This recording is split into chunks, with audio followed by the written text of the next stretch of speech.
Selamat malam para netizen dimanapun kita berada. Salam inspirasi bagi kita semua. Ini agak menarik juga begitu kan ya, terkait dengan narapidana kasus korupsi begitu ya, terkait dengan Anas Urbaningrum begitu ya. Nani sebut ya, baliho Anas kenapa koruptor malah dielu-elukan ya, bak pahlawan penyelamat rakyat. Padahal ini korupsi begitu, aneh juga begitu ternyata begitu ya. Kenapa kok sudah jadi korupsi lalu kemudian menjadi pahlawan begitu? Sampai kapanpun ya yang namanya korupsi itu adalah musuh kita bersama begitu. Jangan dikasih panggung begitu ya. Walaupun dari sini, dari si A, dari sana begitu, dari organisasi ini dan itu dan ini begitu ya. Menurut saya pribadi yang namanya korupsi itu adalah musuh kita bersama. Jangan sampai dikasih panggung. Takut terjadi lagi begitu. Ya artinya kita yang namanya demokrasi kita memberikan kebebasan itu begitu. Tetapi mari kita baca terlebih dahulu komentar-komentar netizen seperti ini. Ini komentar-komentar netizen ya. Nani S. Dayang ya sebut baleho Anas kenapa koruptor malah dielu-elukan ya, bak penyelawan ya, pahlawan penyelamat rakyat.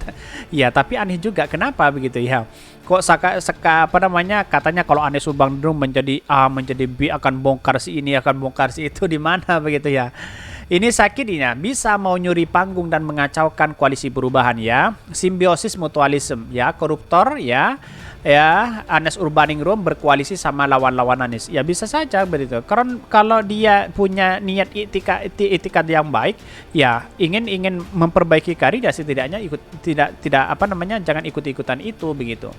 Ini karena itu kerjaannya timnya yang mau begal Demokrat ini itu adalah tanda sesama maling-maling mendukung ya. Koruptor didukung para koruptor ya, pendusta didukung para penipu dan Pinocchio didukung para pembohong.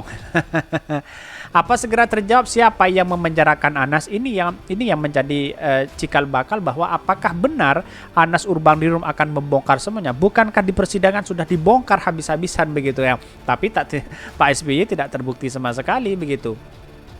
Bahkan ini, otaknya udah pada kebalik perasaan setiap ada koruptor bebas. Sudah ada aja yang bikin beginian. Betul sekali begitu ya.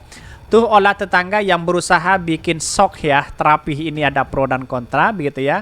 Rakyat plus bangsa Indonesia tidak sedang baik-baik aja. Ini banyak sekali ada pro dan kontra begitu ya. Saya juga heran dengan melakukan orang-orang Indonesia. Koruptor bahkan pembunuhan Baradae punya fans club ya. Dielu-elukan kayak pahlawan. Betul juga begitu ya. Bahkan semua rakyat Indonesia khususnya mahasiswa ya harus memahami bahwa Mas Anas bukan tahanan politik, tapi koruptor yang telah mengambil uang negara ya secara tidak sah alias melawan hukum atau merugikan keuangan negara. Mudah-mudahan Mas Anas bisa memperbaiki diri menjadi warga yang lebih baik. Amin ya rabbal alamin.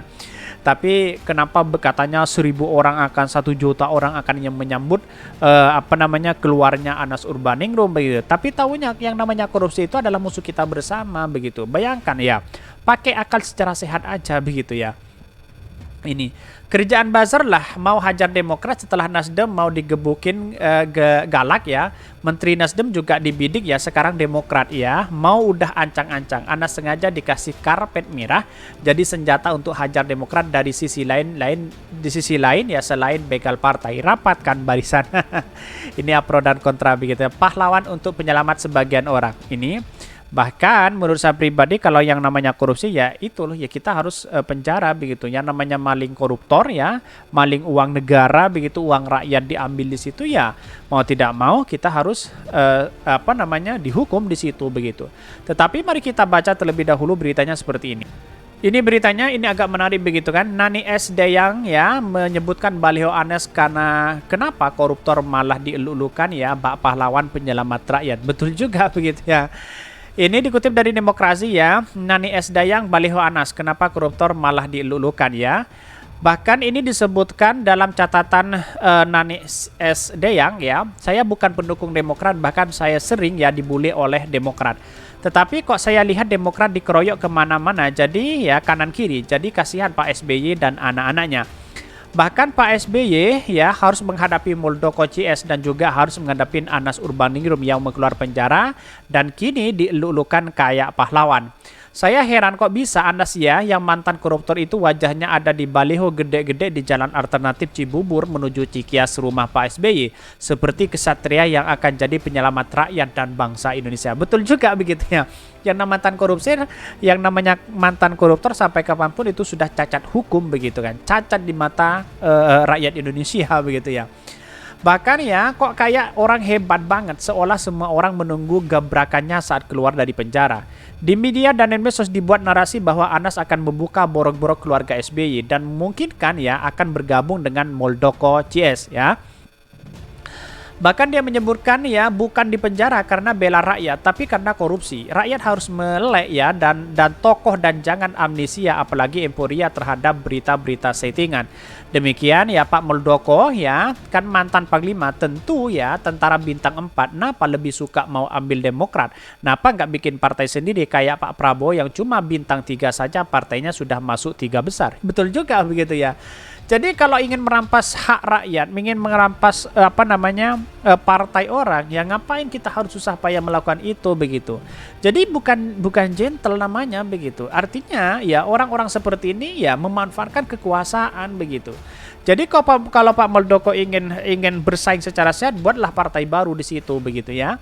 Saya doakan di bulan puasa ini Pak SBY sehat dan kuat ya dan bisa menjaga Partai Demokrat dan mengantar putra-putranya untuk tumbuh menjadi tokoh politik hebat.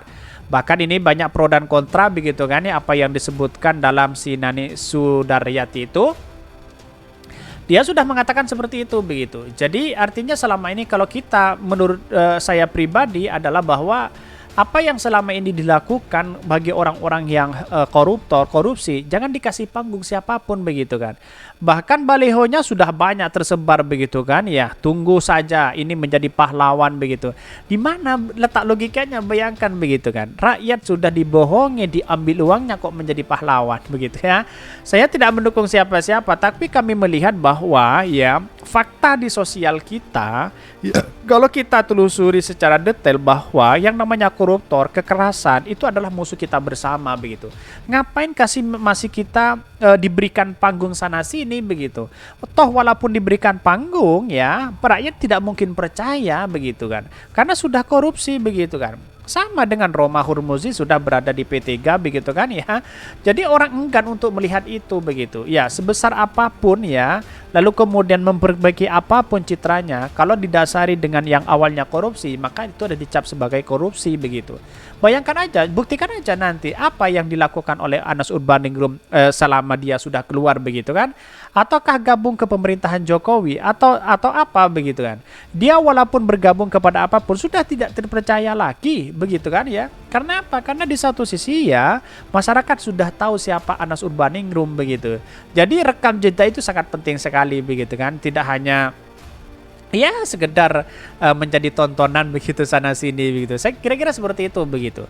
Jadi saya rasa bahwa ya perkembangan saat ini kalau menurut saya pribadi, kenapa ya koruptor-koruptor sekarang itu ya banyak dikasih panggung di situ? Bukankah koruptor itu adalah musuh kita bersama?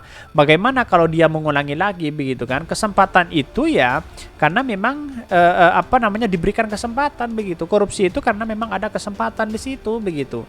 Jadi artinya walaupun dia apakah dia mau bertobat lagi atas kepentingan-kepentingan itu ya kita tunggu saja bagaimana perkembangan hari ini begitu kan. Anas Urbaningrum begitu ya, bahkan ya katanya akan bergabung ya mau bergabung kepada ke Muldoko begitu katanya begitu sih.